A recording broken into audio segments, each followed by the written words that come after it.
Visa travel applications suck the joy out of travel. As an Egyptian passport holder, every time I plan a trip somewhere incredible, I start picturing all the amazing things that I will be able to see and do. However, there's just one major hurdle standing in my way. I need a visa to get there. This process can almost feel humiliating, like you have to prove your worth just to be let in.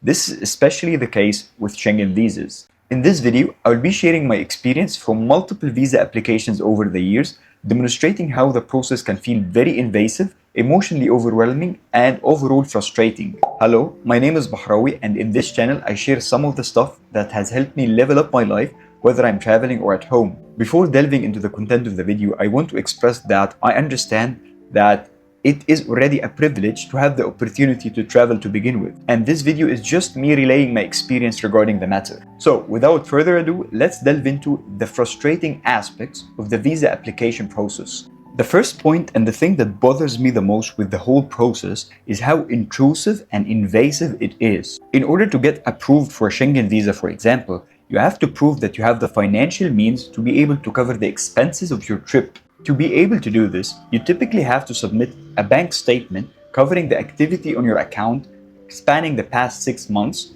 with a current healthy balance. Now, what if you did not have enough activity on your bank statement during the past 6 months? Well, this might be one reason to get rejected because it looks suspicious. What if you always withdraw the money after it's deposited in your account for whatever reason, and you end up doing a big deposit just before the application date? Well, that as well might look suspicious and might lead to the rejection of the visa. So for at least 6 months before applying for the visa, you have to keep in mind how the activity on your bank account looks. And I had a similar experience with the Austrian embassy in Egypt when I was applying for my second Schengen visa, and I had enough money in my bank account to justify the duration that I was applying for. However, the Austrian embassy got in touch with me and requested that I prove additional documents to prove my personal ties to my home country, Egypt. And they gave me a week to prepare and send them these documents, otherwise my application will get automatically rejected. At this point, I actually did not own anything like properties-wise, so I resorted to provide documents proving that my father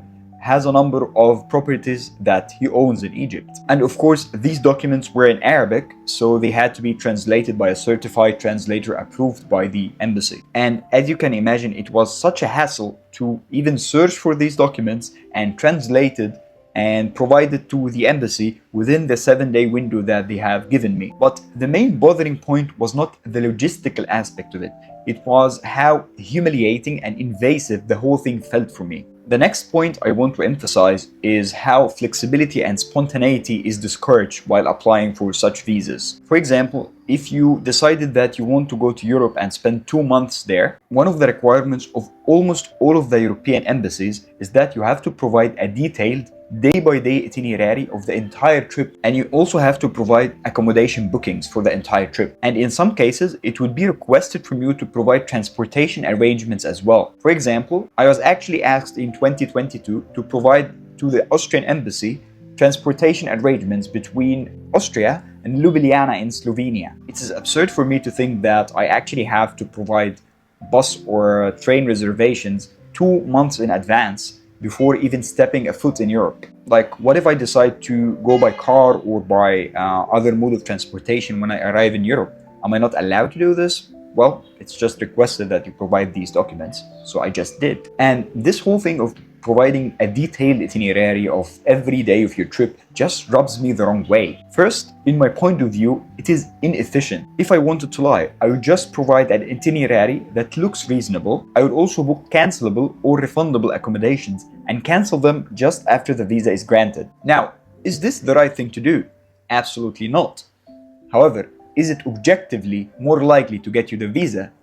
Yes, it is. The second point is that I have no problem with being organized and planning every day, but lately, this has not been my preferred way of traveling. For example, in my last trip to the Balkans, I tried something new, where I would just be completely flexible and spontaneous with my plans. I would just take my trip city by city, and I would just have a very rough idea of what my itinerary looked like. But you cannot tell the embassy that. It is just not acceptable. You have to provide a day-by-day, detailed itinerary on what you will be doing in Europe every day just before you step a foot in Europe. Now, the Schengen visa is actually quite good in terms that it allows you to enter more than 25 countries with a single visa. But, for example, if I decided that I wanted to go to Latin America and go to 5 different countries in this trip, I would have to do these steps for 5 different embassies, while keeping in mind all the dates for the flights, accommodation, and transportation. And if the visa for country number 3, for example, gets rejected, it just becomes a logistical nightmare to reshuffle everything. Another point is that the demands of the embassies are often very unrealistic, and I have an experience in this particular regard. So back when I was in college, I wanted to travel to Europe, and I actually found a family in Germany that has a very nice farm. And this family often makes this volunteering agreement where a volunteer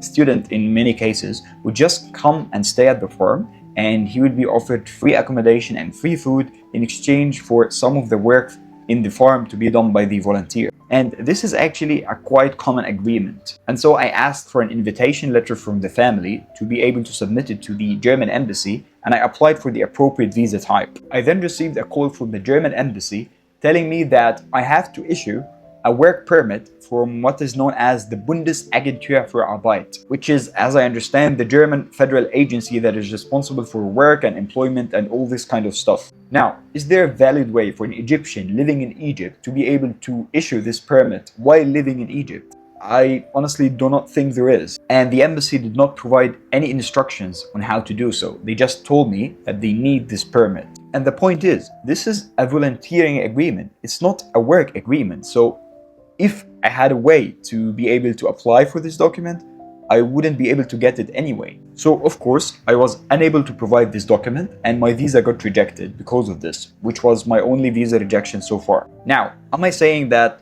I should have lied on my application and just said to the embassy that I'm going to Germany for tourism? No, I'm not saying that, and it's apparent that I did not actually do it. But again, was I more likely to get the visa if I actually did lie on my application? I think the answer is absolutely yes. The problem with these unrealistic requirements is that it creates a vicious cycle where lying is incentivized, and telling the absolute truth often leads to a high probability of getting your visa rejected. Again, I'm not saying that lying is the appropriate way to go. I'm just saying that this is the current reality. The next point is the emotional burden of the entire thing. This begins with even trying to find an appointment to be able to submit your documents. Now, this has become a nasty business in itself, where some individuals or companies would try to snatch all the available appointment slots so that they can be able to sell them later for a price. By the way, the embassies definitely know that this is happening, but I guess that they do not have any incentive to care, since they would get the same visa fee anyway. Now, this extreme lack of availability for visa application slots exacerbates the problem of visa shopping. And what the term visa shopping means is that basically you tend to apply to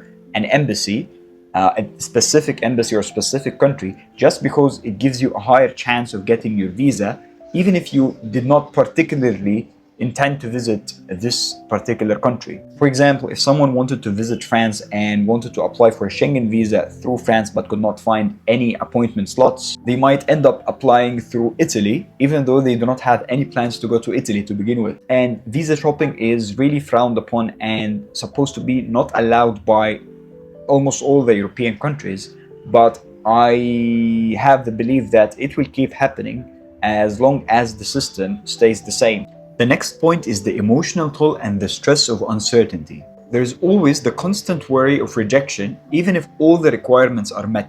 This puts the applicant in the awkward position of having to cancel everything from flight tickets to accommodation arrangements, and potentially even losing money if some of the arrangements or some of the bookings were non-refundable. Each of the points I have mentioned in isolation might not seem like a big deal, but when you combine all of these points, it leads to a negative emotional experience regarding the trip, or even a completely negative experience in case of visa rejection.